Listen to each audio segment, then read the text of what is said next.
ارے صاحب نکاح ملیں گے جتنا میں جانا ہے جانا. اچھا لا بھائی دے یار پانی پلا دے.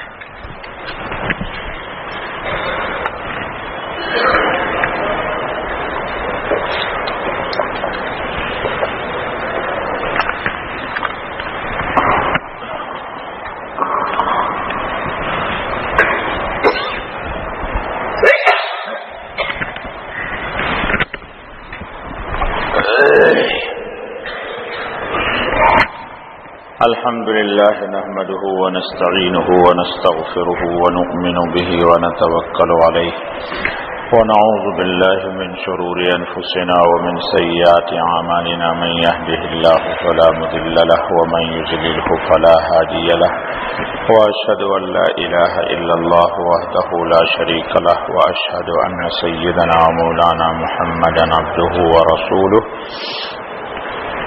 رب اشرح لي صدري ويسر لي امري واحلل عقدة من لساني يفقهوا قولي.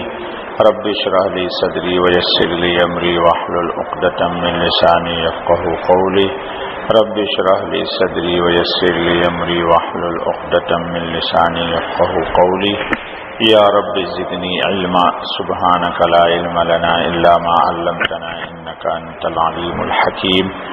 يا حي يا قيوم برحمتك استغيث ولا تكلني الى نفسي طرفة عين ولا اقل من ذلك. اللهم برحمتك اصلح لي شاني كله. درود شریف پڑھیے. اللهم صل على سيدنا مولانا محمد وعلى آل سيدنا مولانا محمد صلاة تنجينا بها من جميع الأحوال والآفات وتقضي لنا بها جميع الحاجات وتطهرنا بها من جميع السيئات وترفعنا بها عندك على الدرجات وتبلغنا بها أقصى الغايات من جميع الخيرات في الحياة وبعد الممات إنك على كل شيء قدير. بسم الله الرحمن الرحيم. أوحى الله عز وجل إلي يا أخا المرسلين ويا أخا المنذرين أنذر قومك ألا يدخلوا بيتا من بيوتي إلا بقلوب سليمة وألسن صادقة وأيد نقية وفروج طاهرة ولا يدخلون بيتا من بيوتي ولأحد من عبادي عند أحد منهم ظلامة فإني ألعنه ما دام قائما بين يدي يصلي حتى يرد تلك الظلامة إلى أهلها. فإذا فعل ذلك أكون سمعه الذي يسمع به وأكون بصره الذي يبصر به ويكون من أوليائي وأصفيائي ويكون جاري مع النبيين والصديقين والشهداء في الجنة. اخرجہ فی کنز الامال. نبی اکرم صلی اللہ علیہ وسلم فرماتے ہیں اللہ تعالیٰ نے مجھ پر وحی بھیجی کہ اے رسولوں کے بھائی اور اے ڈرانے والے کے بھائی اپنی قوم کو ڈرا دیجئے کہ لا يدخلوا بیتا من بیوتی، کہ آپ کی قوم یعنی وہ لوگ جو ایمان لاتے ہیں میرے گھروں میں سے کسی گھر میں یعنی مسجدوں میں داخل نہ ہو الا بقلوب سلیمۃ، مگر صاف ستھرے دل کے ساتھ، وَأَلْسُنٍ صَادِقَةٍ، اور سچی اور پکی زبانوں کے ساتھ، وَأَيْدٍ نَقِيَّةٍ، اور ان کے ہاتھ بہت ظلم سے صاف ہوں، وَفُرُوجٍ طَاهِرَةٍ، اور عفیف و پاک دامن شرمگاہوں کے ساتھ، وَلَا يَدْخُلُونَ بَيْتًا مِّن بُيُوتِي، اور میرے گھروں میں سے کسی گھر میں داخل نہ ہو کوئی، من عبادی عند احد منہم ظلامۃ، کہ میرے بندوں کا